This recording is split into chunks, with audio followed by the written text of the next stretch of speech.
नमस्कार दोस्तों, मेरे साथ डॉक्टर यतेंद्र मौजूद हैं जो सेन समाज के उत्तर प्रदेश के अध्यक्ष हैं। अभी कुछ समय पहले कुछ घंटे ही बीते हैं, इन्होंने एक प्रोग्राम किया था सेन समाज के लिए। हम बात करते हैं, उसके लिए जानकारी लेते हैं यतेंद्र जी से, इन्होंने क्या किया था। यतेंद्र जी, बहुत बहुत स्वागत है आपका। बहुत बहुत धन्यवाद। आपने इस कार्यक्रम में हमको बैठा के जो अपने एक संवैधानिक तरीके से हमें बैठाया है, उसके लिए हम आपका आभार व्यक्त करते हैं और धन्यवाद। अभी जो सेन समाज का प्रोग्राम हुआ था, क्या बताएंगे, आपको प्रेरणा कहाँ से मिली और क्या हुआ था उसमें? ये आपका जो क्वेश्चन है बहुत ही एक बहुत अच्छा और बहुत सुंदर क्वेश्चन है।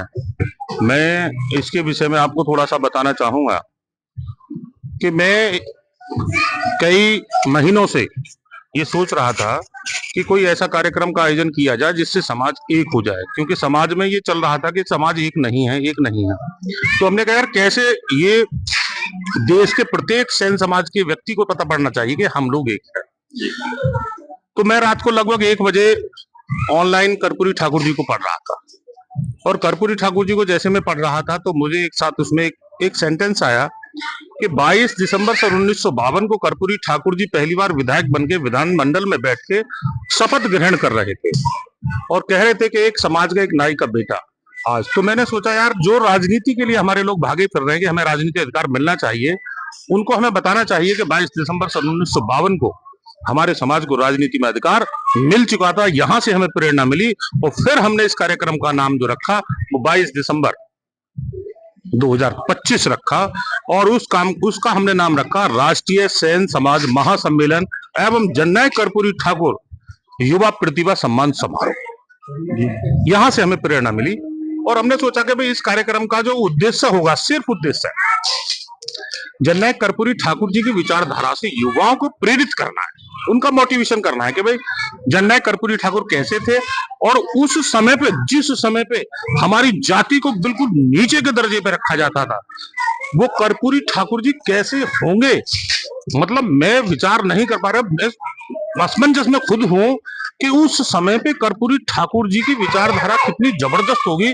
जिस समय देश आजाद होने के बाद पहली बार चुनाव हुआ और उन्होंने अपने आप को एक विधायक के रूप में प्रपोज किया, और विधायक के रूप में प्रपोज करने के बाद जब वो विधायक बने तो पहले शिक्षा मंत्री बने।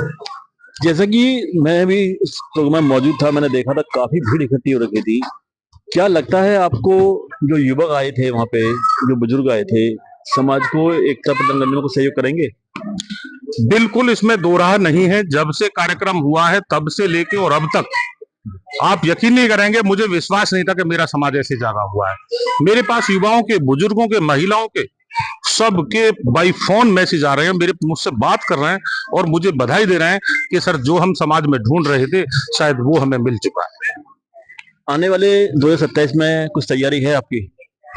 आने वाले 2027 में हम बुलंदशहर विधानसभा भारतीय जनता पार्टी से टिकट मांगेंगे विधायक के लिए, और हमें उम्मीद है कि माननीय देश के प्रधानमंत्री और उत्तर प्रदेश के मुख्य आदित्यनाथ योगी जी सेन समाज को, डॉक्टर यतेंद्र को टिकट देने का काम करेंगे। क्या लगता है आपको, समाज के जो युवक हैं वो किस तरफ जा रहे हैं? समाज की युवाओं की जो विचारधारा है वो माननीय मोदी जी के नेतृत्व, योगी जी के नेतृत्व में है, और वो भारतीय जनता पार्टी के साथ बिल्कुल तन मन धन से लगे हुए हैं, और उनको विश्वास है कि सिर्फ भारतीय जनता पार्टी ही सेन समाज का सम्मान दे सकते, क्योंकि जननायक कर्पूरी ठाकुर के लिए बिल्कुल भी किसी को उम्मीद नहीं थी कि भारत रत्न मिल सकता है। और माननीय मोदी जी ने जननायक कर्पूरी ठाकुर जी को पढ़ा और उन्होंने देखा कि ऐसा एक शख्स है जिसको भारत रत्न सबसे पहले मिल जाना चाहिए था, लेकिन इस कांग्रेस की नीति और नीति पिछड़ों को दबाने का काम किया, और भारतीय जनता पार्टी ने माननीय हमारे जननायक कर्पूरी ठाकुर जी को भारत रत्न 100वें जन्मदिन पर देकर एक सेन समाज को एक नई पहचान पैदा की। आपकी टीम में कितने लोग हैं जो आपको सपोर्ट करते हैं, सहयोग करते हैं प्रोग्राम को सफल बनाने के लिए? कितने लोगों का सहयोग रहा आपके साथ? बिल्कुल, मैं कहने में बिल्कुल भी नहीं सस्पेंस करूंगा, मेरी टीम में मात्र 10 लोग हैं। इस कार्यक्रम को सफल बनाने में, इस कार्यक्रम को पूरा धोने में 5 महीने का समय लगा मुझे, पूरा 5 महीने का समय लगा। लेकिन मैं एक चीज और बताने में बिल्कुल नहीं भूलूंगा कि जब मैंने इस कार्यक्रम की रूपरेखा बनाई उसी समय प्रभु ने मुझे कष्ट दिया, मेरी पत्नी बीमार हो गई और उसके कारण मैं थोड़ा सा डिस्टर्ब हो गया और मुझे लगा कि शायद प्रोग्राम नहीं होगा, लेकिन प्रभु ने मेरी बात सुनी, सेन जी महाराज ने मेरी बात सुनी और मेरी पत्नी को ठीक किया। ठीक करने के उपरांत फिर मैं कार्यक्रम में लग गया। और मेरी जो 10 लोगों की टीम है वो ऐसे समझो जैसे पांडवों की टीम है।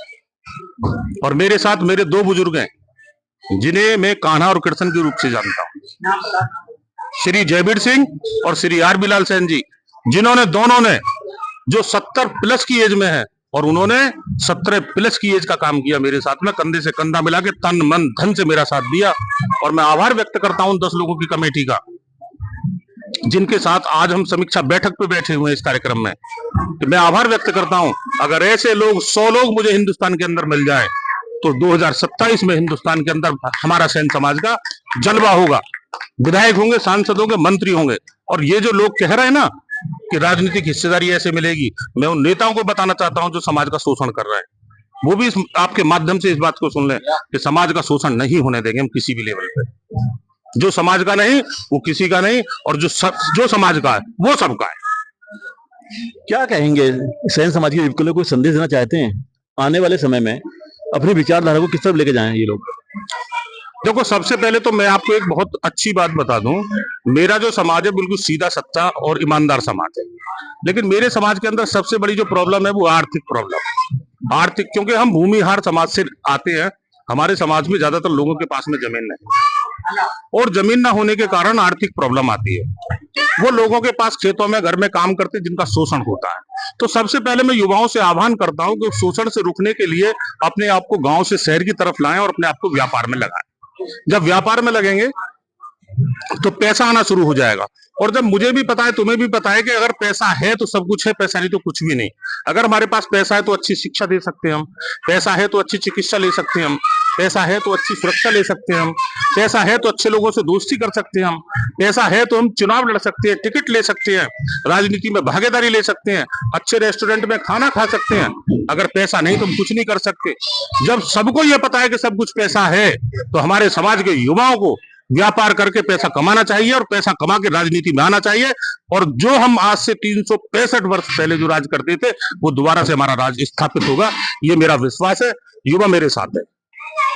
ये थे डॉक्टर यतेंद्र, जो अपनी टीम के साथ समीक्षा बैठक करने के लिए आए हुए हैं।